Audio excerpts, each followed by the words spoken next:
Salut, c'est Teddy, j'espère que vous allez bien et que vous êtes en forme olympique. Une question qui revient souvent concernant la perte de poids, c'est comment perdre du poids rapidement et naturellement. C'est une superbe question et j'imagine que vous avez un désir de reprendre votre santé en main ou vous avez peut-être même déjà entamé le processus pour une perte de poids. Déjà, je pense qu'il y a une première notion à clarifier, c'est celle du rapidement. Rapidement, pour vous, ça veut dire quand? Est-ce que c'est dans une journée? Est-ce que c'est dans une semaine? Dans un mois? Dans 6 mois? Peut-être dans un an? Peut-être dans 5 ans? En général, nous avons tendance soit à surestimer ou sous-estimer le temps qu'il nous faudra pour atteindre notre objectif qui est celui de la perte de poids. Pour commencer, ce que je vais vous proposer, ça va être de clarifier cette notion de rapidement, puisque c'est la première étape avant de chercher à atteindre un objectif beaucoup plus conséquent. Maintenant, comment concrètement perdre du poids rapidement et naturellement sans prendre de produits ou quoi que ce soit? La prise de poids, c'est généralement dû à plusieurs actions ou plusieurs mauvaises habitudes qui ont été ancrées dans votre inconscient jusqu'à aujourd'hui. Si aujourd'hui je n'avais qu'un seul conseil à vous donner pour atteindre un de vos objectifs, ça serait celui d'analyser vos habitudes journalières, peut-être vos actions, dans le but en fait de pouvoir les modifier une par une, semaine après semaine. Et les habitudes peuvent être nombreuses. Ça peut être aussi bien lié à votre posture, à votre récupération, à votre sommeil, à votre nutrition, à l'ensemble finalement bien des ressources qui peuvent être autour de vous ou aussi à l'intérieur de vous, puisque généralement, on pense souvent que c'est peut-être la nutrition ou le manque de sport, mais peut-être aussi que c'est à l'intérieur de vous. Vous ne comprenez pas comment est-ce qu'une perte de poids peut se mettre en place ou même comment vous y prendre. Et prendre soin de son corps commence par la première étape qui est celle d'analyser ses habitudes et faire des micro-changements pour arriver sans frustration à atteindre son objectif. Lorsque j'avais 14 ans, j'avais ce désir ardent de faire de ma vie une vie vraiment très épanouissante où je me sentais bien.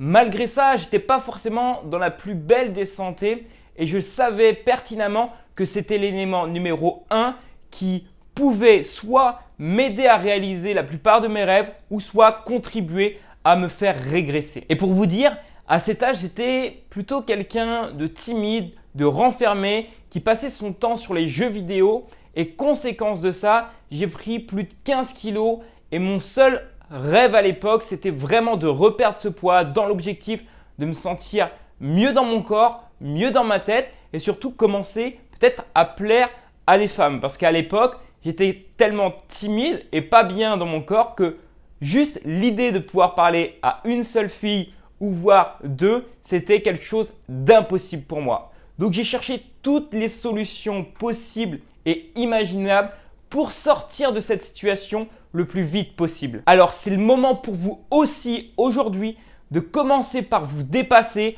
en réalisant cette première action. Cette première action qui va être facile, qui va vous permettre tout simplement d'atteindre vos objectifs, c'est celle d'apporter des micro-changements dans votre quotidien. Et je vous propose de le faire maintenant.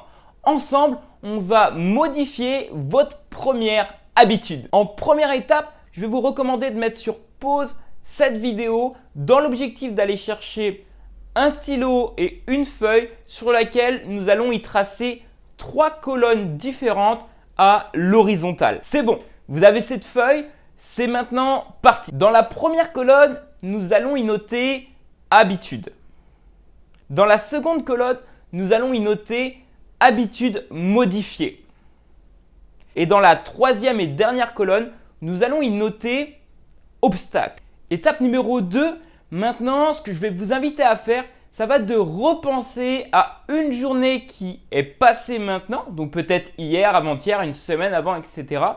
Une journée finalement où le soir, en étant dans votre lit, vous n'étiez pas fier de vous par rapport aux différentes actions qui ont pu se produire dans cette même journée. Ça peut être concernant un de vos comportements alimentaires, concernant une de vos habitudes qui peut être est mauvaise à vos yeux, comme celle d'acheter, je ne sais pas, une barre de céréales à 16 heures, peut-être d'apporter un sandwich à votre boulot ou sur votre lieu de travail par flemme de cuisiner. Je veux absolument que vous trouviez une action, une habitude qui s'est passée dans cette journée ou même sur plusieurs journées et qui n'a pas été bénéfique pour votre objectif de perte de poids. Vous l'écrivez dans la première colonne. Cette première colonne, l'objectif, c'est de noter une habitude qui aujourd'hui ne vous semble pas être la meilleure pour votre objectif et qui peut être même modifiable, ne serait-ce que de 1% seulement. Ensuite, dans la colonne numéro 2, du coup, celle des habitudes modifiées. J'aimerais que dans cette colonne, en rapport avec la colonne précédente qui est celle de vos habitudes, que vous imaginiez maintenant par quoi est-ce que vous pourriez remplacer cette habitude. Est-ce que par exemple, si vous avez l'habitude d'acheter une barre de céréales à 16 heures sur votre lieu de travail, est-ce que vous pouvez remplacer cette habitude par le fait de manger peut-être une pomme? Est-ce que si vous mangez un sandwich à midi, est-ce que vous pouvez remplacer par exemple cette habitude juste par une nouvelle habitude qui peut être celle de faire à manger peut-être la veille au soir pour emmener une gamelle à votre boulot? Ou peut-être encore juste la simple action de prendre un grand verre d'eau juste avant un repas si vous avez tendance par exemple à prendre un jus de fruits.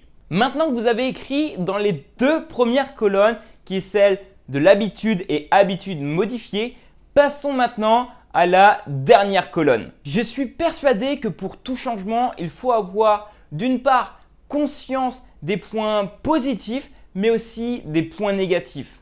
Comme lorsque l'on veut perdre du poids, alors oui, il va y avoir des points positifs qui est celle de retrouver une belle ligne, mais à côté, ça va demander quelques sacrifices, quelques habitudes à enlever. Et l'objectif de cette troisième colonne, ça va être d'imaginer quels possibles obstacles vous allez pouvoir rencontrer lorsque vous allez vouloir implémenter cette nouvelle habitude dans votre quotidien. Maintenant, c'est vrai que les obstacles peuvent être nombreux.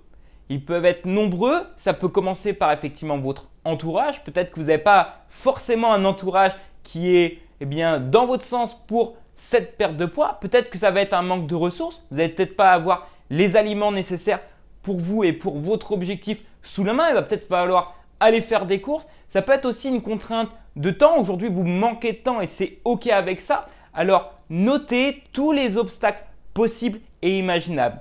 Lorsque l'on fait cette étape, l'objectif, c'est quoi? Ça va être d'anticiper. Et oui, prenez l'exemple d'une personne qui veut se remettre au sport. Une personne qui veut se mettre au sport mais qui n'a pas les équipements nécessaires, qui n'a pas encore son abonnement pour aller à la salle, c'est tout un tas d'obstacles qui fait que finalement, cette personne ne va peut-être pas se rendre à sa salle de sport. Maintenant, imaginez, si cette même personne de son côté a pris le temps au préalable d'acheter quelques affaires de sport qui la motivent, a préparé même ça à côté de son lit le matin avant d'aller à la salle de sport, a anticipé le fait d'aller visiter la salle, de prendre son abonnement. D'après vous, est-ce que ça augmente ou réduit les chances que cette personne fasse la démarche d'aller plus motivée à sa salle de sport ou est-ce que c'est le contraire? Moi, je suis certain qu'à chaque fois, c'est la même chose, que ça motive la personne. Troisième étape, maintenant que vous avez une nouvelle habitude qui a été modifiée, il va falloir maintenant l'implémenter dans votre quotidien. C'est-à-dire, vous préparez à réaliser cette nouvelle action, cette nouvelle habitude qu'on va mettre en place dès qu'elle se présentera. Et pour ça, vous pouvez vous mettre un rappel, vous engager auprès d'un proche ou même peut-être écrire dans votre paume de main cette nouvelle action que vous devez faire. Comme ça, vous l'auriez au quotidien. Je peux vous assurer que de commencer par le changement, la modification d'une seule micro-habitude peut être la meilleure décision que vous preniez aujourd'hui. Et n'essayez même pas de changer et de modifier une dizaine d'habitudes d'un seul coup. J'ai déjà essayé et croyez-moi qu'à chaque fois, c'est revenu au même point de départ, c'est-à-dire que je reprenais du poids, je retombais à zéro et aucune finalement habitude a été modifiée. Il vaut mieux viser le moyen et long terme et croyez-moi que toutes les mauvaises habitudes que vous pouvez avoir en tête aujourd'hui, vous allez facilement réussir à les supprimer. Je suis certain que vous avez cette capacité de faire ce premier changement, de faire ce premier pas vers votre objectif et que c'est juste une question de temps. Ce mois-ci, j'offre 50% de réduction sur l'accompagnement des personnes qui souhaitent perdre du poids. Mon objectif est de vous aider étape par étape à vous créer une santé sur mesure pour acquérir cette vie d'abondance que beaucoup recherchent.